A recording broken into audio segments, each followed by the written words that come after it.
ربنا لا تزغ قلوبنا بعد إذ هديتنا وهب لنا من لدنك رحمة إنك أنت الوهاب رب العالمين তোমার খোলা আসমানের নিচে জমিনের উপরে পবিত্র মাহে রমাদান শেষ করে আল্লাহ শাওয়াল মাসের প্রথম তারিখে ঈদুল ফিতরের নামাজ জামাতে আদায় করেছি, খুতবা পড়েছি, তোমার হাবিবের প্রতি দরুদ ও সালাম করেছি। রব্বুল আলামিন যা কিছু আমল করেছি দয়া করে ভুল ত্রুটিগুলিকে মাফ করে দিয়ে ইয়ার সবটুকু লক্ষ কোটি গুণ বাড়ায় দিয়া বিশ্বনবী জনাবি মুহাম্মাদুর রাসূলুল্লাহ সাল্লাল্লাহু আলাইহি ওয়াসাল্লামের রওজা মুবারকে পৌঁছায়া দাও। তামাম পৃথিবীর মাটির নিচে যত মুমিন মুমিনাত, যত মুসলিমিন মুসলিমাত যিনারা যেখানে শায়িত অবস্থায় রয়েছে, আল্লাহ দয়া করে তিনাদের রুহের মধ্যে আর সবগুলি তুমি পৌঁছায়া দাও। রব্বুল আলামিন তোমার দরবারে এমন একটি দিনে আমরা হাত তুলে ধরেছি যেই দিন আমরা স্ত্রী পরিবার সন্তানদেরকে নিয়ে বড় খুশি, বড় আনন্দিত, কিন্তু রব্বুল আলামিন তোমার কিছু বান্দার মনে শান্তি নাই। হয়তোবা গত ঈদুল ফিতরের দিনে নিজের আদরের মা পাশে দাঁড়িয়েছিল, আদরের বাবা সহ একসাথে ঈদগার ময়দানে এসেছিল, কিন্তু হয়তোবা এই বৎসরের মধ্যে ওই আব্বাকে নিজের হাতে কবরে নামায়া মাটি চাপা দিয়ে চলে এসেছে। রব্বুল আলামিন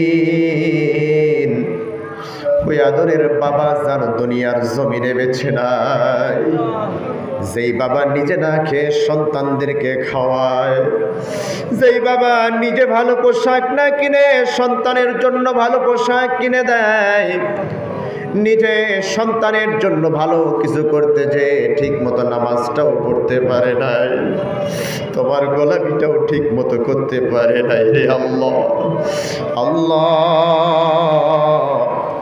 ওই আদরের আব্বাকে যারা হারিয়ে ফেলেছি, দয়া করে আব্বার কবরটাকে তুমি জান্নাতের টুকরা বানায়া দাও। রব্বুল আলামিন মা ডাকটা কত মধুর, কত মজা, দুনিয়াতে যার মা নাই সে জানে মা হারানোর ব্যথা। রব্বুল আলামিন 10টি মাস মায়ের গর্ভে ছিলাম আল্লাহ। ডক্টরের গবেষণা অনুযায়ী একটি সন্তান মায়ের গর্ভে থাকা অবস্থায় 4,500 লাথি মারে। আল্লাহ ওই 4,500 লাথি তো আমরাও মেরেছি। সর্বশেষ লাথি মায়ের কলিজায় মেরে মায়ের কলিজাটা ক্ষত করে দিয়া দুনিয়ার জমিনে মা বেহুশ হয়ে পড়ে আমাদেরকে দুনিয়ার আলো দেখালো। রব্বুল আলামিন 2 থেকে 2.5 বছর পর্যন্ত স্তনের দুধ পান করালো। ওই আদরের মাকে নিজের হাতে কবরে শোয়াই দিয়েছিল। আল্লাহ ওই মায়ের কবরটাকে তুমি জান্নাতের টুকরা বানায়া দাও। রব্বুল আলামিন তার সাথে দাদা দাদি, নানা নানি, ভাই বোন, আত্মীয় স্বজন, পাড়া প্রতিবেশী, বন্ধু বান্ধব যারা বিদায় নিয়ে চলে গেল, তিনাদের রুহের মধ্যে আর সবগুলি তুমি পৌঁছায়া দাও। রব্বুল আলামিন কাজ করেন। আমি যখনই তোমার বান্দাদেরকে বলেছি মায়ের জন্য, স্ত্রীর সন্তানের জন্য দান করার কথা, কেউ বা 1000, কেউ বা 500, কেউ বা 100, কেউ বা 20 টাকা 10 টাকা দিয়েছে। আল্লাহ ঈদগাহ মাঠের উন্নয়ন কল্পে যারা দান করলো, আল্লাহ মায়ের জন্য, বাবার জন্য যারা দিল, আল্লাহ আর যারা দিতে পারলো না, আমাদের সকলেরই মা বাবার কলিজাকে তুমি ঠান্ডা করে দাও। রব্বুল আলামিন অনেকে স্ত্রীকে বিদায় করে দিয়েছে। প্রিয়তমা স্ত্রী যার নাই, স্ত্রীর জন্য অনেকেই দোয়া চেয়েছে, আল্লাহ ওই স্ত্রীকে তুমি বিনা হিসাবে জান্নাতি বানায়া দাও। স্ত্রী ভালো না বলে স্বামী স্ত্রীর জন্য কখনো দান করে না। রব্বুল আলামিন দয়া করে ওই সমস্ত স্ত্রীদেরকে তুমি জান্নাতের মেহমান বানায়া দাও। রব্বুল আলামিন খাস করে আল্লাহ আমরা যারা হাত তুলে ধরেছি আমাদের জীবনের এমন কোনো গুনাহ নাই যেই গুনাহটা আমরা করি নাই। রব্বুল আলামিন হাতের গুনাহ, চোখের গুনাহ, কানের গুনাহ, পায়ের গুনাহ, আমাদের গুনার খবর যদি আমাদের সন্তান জানতো পিতা হিসাবে সম্মান করতো না রে আল্লাহ। আমাদের স্ত্রীরা জানলে স্বামী হিসাবে মর্যাদা দিত না। আমি কি গুনাহ করেছি আমার মুসল্লিরা জানলে এই জায়গায় বসায়া হুজুর বলে সম্মান করতো না রে আল্লাহ।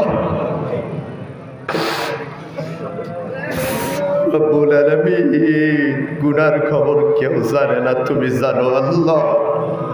তোমার নাম রহমান, তোমার নাম রহিম, তোমার রহমান নামের ওসিলায় গোপনেই আমাদের জীবনের গুনাহগুলিকে মাফ করে দাও আল্লাহ। জানি না আমরা সারা মাস রোজা রেখেছি, আমাদের রোজা তোমার দরবারে কতটুকু না কবুল হয়েছে আমরা জানি না, আমাদের নামাজ তোমার দরবারে কবুল হয়েছে কিনা। কিন্তু তুমি তো বলেছো তোমাকে খুশি করার জন্য কেউ যদি রোজা রাখে তুমি নাকি তার জীবনের গুনাহ মাফ করে দাও। আমরা রোজা রেখেছি শুধুমাত্র তোমাকে খুশি করার জন্য আল্লাহ। আমরা সাহারি ইফতারি তোমাকে খুশি করার জন্য করেছি, তারাবি পড়েছি তোমাকে খুশি করার জন্য, আজকে ঈদগার ময়দানে এসেছি তোমাকে খুশি করার জন্য। রব্বুল আলামিন আল্লাহ আমাদেরকে খালি হাতে ফিরিয়ে দিও না, দয়া করে আমাদের জীবনের তামাম গুনাহগুলিকে মাফ করে দাও রব্বুল আলামিন। আল্লাহ দাড়ি পাকা মুরব্বীরা হাত তুলেছে, যুবকেরা হাত তুলেছে, মসজিদের ইমাম মুয়াজ্জিন হাত তুলেছে। আল্লাহ তোমার ঘর তাওয়াফকারী হাজী সাহেবরা হাত তুলেছে রব্বুল আলামিন। আল্লাহ তুমি তো বলেছো দাড়ি পাকা মুরব্বীরা হাত তুললে নাকি সে হাত খালি হাতে ফিরাই দিতে লজ্জা পাও। আল্লাহ তোমার কি দয়া হয় না? তোমার কি দয়া হয় না? এই পলাশবাড়ি কেন্দ্রীয় ঈদগাহ ময়দানের দিকে তাকাও, দেখো তোমার বান্দারা চোখের পানি ছেড়ে দিয়ে কান্দে। আল্লাহ কিছু চায় না, গুনাহ মাফ চায়, মা বাবার কবরটা জান্নাতের টুকরা চায়। আল্লাহ পরিবারের অভাব অনটন দূর চায়। আল্লাহ আমাদের সন্তানগুলিকে নেককার সন্তান বানাও। আল্লাহ আমাদের বিবিদেরকে নেককার বিবি বানাও।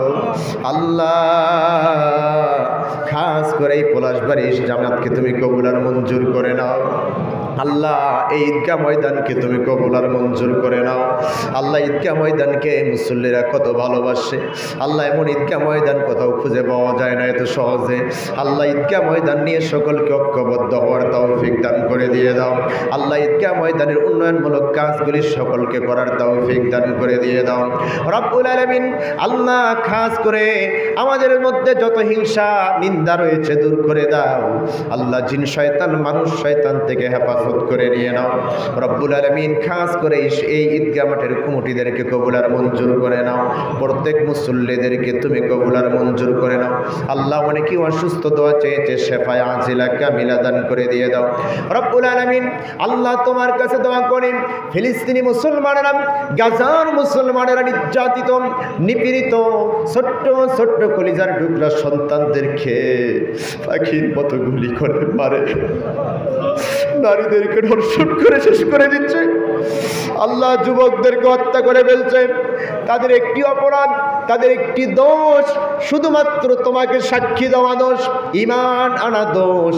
আল্লাহ গাজার মুসলমানদেরকে হেফাজত করে নিয়ে নাও। রব্বুল আলামিন ফিলিস্তিনি মুসলমানদেরকে হেফাজত করে নাও আল্লাহ, ওই জালিমদেরকে হেদায়েত দান করে দিয়ে দাও আল্লাহ। জালিমরা যদি হেদায়েত প্রাপ্ত না হয়, নমরুদ, ফেরাউন, সাদ্দাত, হামানের মতো তাদেরকে ধ্বংস করে দাও আল্লাহ। মুসলমানদেরকে বিজয় দান করে দাও রব্বুল আলামিন। খাস করে বাংলার জমিনকে কবুল করে দাও আল্লাহ। বাংলাদেশের উলামা ইকরাম ঐক্যবদ্ধ বানায়া দাও আল্লাহ। বাংলার জমিন কোরআনের জন্য কবুল করে নাও রব্বুল আলামিন। আল্লাহ, দুনিয়াতে অনেক ক্ষমতা দেখেছি আল্লাহ, শুধু কোরআনের ক্ষমতা কিতাবে পড়েছি আর শুনেছি, দেখি নাই আল্লাহ। কোরআনের ক্ষমতা কেমন হয়, কোরআনের রাষ্ট্র কেমন হয়, কোরআন দিয়ে দেশ চললে কেমন হয় দেখি নাই। আমাদের স্বচক্ষে দেখার তৌফিক দাও আল্লাহ। ইসলামী দলগুলিকে ঐক্যবদ্ধ বানায়া দাও আল্লাহ। কোরআন দিয়ে বাংলার জমিনকে চালানোর তৌফিক দান করে দাও। দলমত নির্বিশেষে কোরআনের জন্য আমরা তোমার গোলাম, শেষ নবীর উম্মত। আমাদের প্রত্যেক মুসলমানদেরকে ঐক্যবদ্ধ হওয়ার তৌফিক দান করে দাও রব্বুল আলামিন। সর্বশেষ দোয়া করি, যা কিছু চাইতে পারলাম আর যা কিছু চাইতে পারলাম না আল্লাহ, আমাদের জন্য যা কল্যাণ সবগুলি দিয়ে দাও। আমাদের জন্য যা অকল্যাণ সবগুলি তুমি তুলে নিয়ে নাও রব্বুল আলামিন। আল্লাহ, আমাদের জন্য যা কল্যাণ সবগুলি দিয়ে দাও, অকল্যাণগুলি তুলে নিয়ে নাও রব্বুল আলামিন। আল্লাহ, সর্বশেষ আরেকবার বলতে চাই আল্লাহ, আল্লাহ আমাদের গুনাহ মাফ করেছো কিনা আল্লাহ, আমরা মাফ পেয়েছি কিনা আল্লাহ, একটাবার তাকাও আল্লাহ। কুদরতি নজর দাও, রহমতি নজর দিয়ে তাকাও আল্লাহ। পলাশবাড়ি ময়দানের দিকে তাকাও আল্লাহ। মুরব্বীরা চোখের পানি ছেড়ে দিয়ে কান্দে, যুবকেরা কান্দে আল্লাহ। ছোট্ট ছোট্ট বাচ্চারা হাত তুলেছে আল্লাহ, দয়া করে আমাদেরকে মাফ করে দাও আল্লাহ। জানি না কবে আজরাইল সে গলাটা টিপে ধরবে। আজরাইল যখন আসবে, কাফির বেঈমান মুশরিকদের মতো মৃত্যু দিও না। ওই সময় আমাদের সকলেরই অন্তরে এবং জবানে জারি করে দিও লা ইলাহা ইল্লাল্লাহু মুহাম্মাদুর রাসূলুল্লাহ।